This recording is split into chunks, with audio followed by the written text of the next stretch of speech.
Salut tout le monde, on se retrouve pour une nouvelle vidéo sur Sony Vegas. Donc sur notre série de vidéos sur l'enregistrement, le montage et ensuite l'encodage. Là on va parler sur Sony Vegas plus particulièrement des fonctionnalités qui en fait permettent de redimensionner une vidéo, on va dire, dans la vidéo.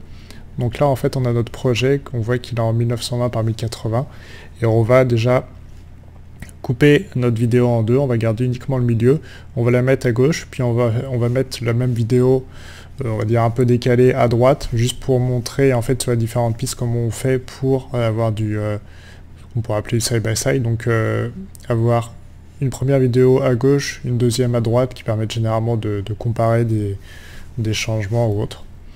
Donc déjà ce qu'on va faire, c'est qu'on va donc dupliquer notre piste vidéo. Donc pour faire ça, on va prendre notre vidéo, on la remet en dessous. Ensuite, on va enlever notre son parce qu'on n'en a pas besoin. Donc pour ça, on fait une nouvelle piste, on fait comme ça, sub de la piste, et ça fonctionne. Donc ce qu'on va faire, c'est qu'on va garder, on va dire, 1 minute à peu près de celle-là et 1 minute de celle-là. Ça va être à peu près pareil, voilà. Donc là, on va dire que celle-là, on va la mettre à gauche et celle-là à droite. Donc déjà, on voit uniquement, donc on va dire par ordre de priorité, la piste la plus en haut est celle la plus devant. Et donc celle-ci se trouve derrière. Donc déjà ce qu'on va faire, c'est qu'on va montrer comment le faire en fait sur un fichier dans la piste, et ensuite voir comment faire pour la bouger dans la piste totale. Donc déjà, ici, on voit que si on appuie donc sur ce petit icône, donc qui est, on appelle généralement le crop, donc pour pouvoir redimensionner en fait les vidéos. Donc ici, généralement, on regarde les proportions de notre vidéo d'origine. Donc pour garder les proportions de la vidéo, on garde ça. Sinon après, on peut faire du mouvement libre, donc dans ce sens-là, dans ce sens-là. Donc on va garder nos proportions d'origine. Ce qu'on va faire, c'est que je vais pas utiliser en fait cette utilisation, on va dire, manuelle du logiciel. Je vais garder directement en fait la moitié, donc comme ceci. Donc en fait, je sais que 1920, donc ça fait 960 en étant découpé en deux. Ensuite, sur notre deuxième piste, on va faire la même chose sur cette vidéo. Donc on va faire du 960.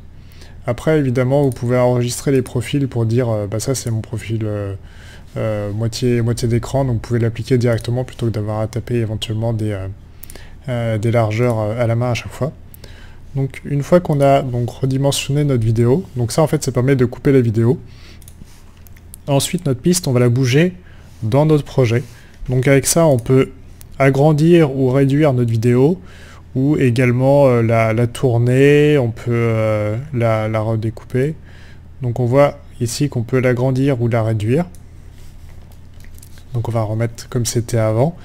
On peut la bouger, et on peut éventuellement donc la faire tourner. Donc là, on n'a pas besoin de tout ça. On va juste décaler en fait notre vidéo. Donc là, je ne sais pas sur laquelle on est sur a priori la première vidéo, donc j'ai dit que j'allais me mettre à gauche. Donc on fait ça. Donc là en fait 480 ça correspond à 1/4 de la largeur de l'écran. Donc en fait on a notre vidéo qui est centrée ici, on la décale d'1/4 ici pour que le milieu se retrouve ici. Donc il part d'ici et va jusqu'ici. Ensuite on va faire la même chose sur la deuxième, donc toujours avec sur ce petit icône, donc qu'ils appellent mouvement de piste. On va la redécaler également sur la droite, voilà. Et là, donc on voit que si on fait ça, bah, on a bien nos deux vidéos de chaque côté. Donc ça, c'est une première chose. Donc on voit déjà comment découper notre vidéo, donc garder uniquement une partie de la vidéo qui nous intéresse, et ensuite donc la positionner où on le souhaite. Donc déjà, on a notre partie donc, avec le side by side. Donc je vais revenir éventuellement à notre vidéo de départ. Voilà. Là, on va ajouter donc une webcam. Donc pour le son, pareil, je vais l'enlever, on n'en a pas besoin sur ce projet. Hop, on découpe ça. Donc pour la vidéo, ce qu'on va faire, c'est qu'on va aller directement ici. Et on va mettre, donc je crois que c'était 321 par 212 si je ne me trompe pas. Donc on va regarder si c'est bien ça, on va passer la piste devant. Donc on voit que la taille a réduit, elle est réduite la taille. Donc ensuite ce que je voulais faire c'était ajouter en fait un overlay type streamer, donc dans le fichier. Donc voilà, là on voit qu'on est sur une piste donc qui est plus à l'arrière, donc on le voit pas. Donc ce qu'on va faire c'est qu'on va la rajouter, on va le mettre tout devant. Voilà. Ici on a donc notre vidéo de webcam qu'on va déplacer, donc là on va utiliser ça, mais c'est vrai que c'est plus précis de le faire quand même au pixel. Et évidemment d'appliquer directement des profils si vous faites toujours les mêmes mouvements. Donc ici, hop, on voit qu'on peut mettre directement notre vidéo derrière, donc là c'est pas forcément on voit la bonne taille.